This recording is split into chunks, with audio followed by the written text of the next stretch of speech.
When Harriet Tubman freed several crops of captured people, she wielded a revolver to ward off slave captures and indifference among the freedmen. When a government becomes oppressive with force, historically, force has been used to fight tyranny. There's no reason to believe that a revolutionary war necessarily will lead to a more just society or will follow from the needs of the oppressed. Violent revolution does nothing to specifically mirror the preferences and values of the oppressed groups, so there's no reason for you to believe that it'll necessarily lead to justice. And let me just say right here, I am not saying that revolution necessitates a better government, but I am saying, and the resolution only calls me to say, that yes, if my rights are being violated, I have the right to engage in violence. This leads me on to my second argument, which is violent revolution, even when it does work, is not necessarily worthwhile.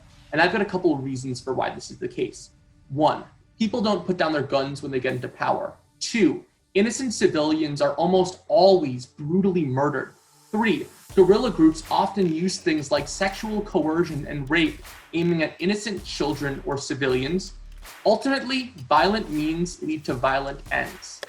Let me get this right. Your argument is that justice, the conception of justice, should be predicated upon a multiplicity of opinions as opposed to one standard, correct?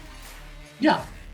Okay, so let's do a scenario here. If a slave trader thinks that it is just for him to own a slave because they believe the slave as subhuman, would his conception of justice be right simply because it is different than other people's? Or is his conception of justice wrong? And if so, how do you determine if it's wrong or not if you don't have a single standard of justice?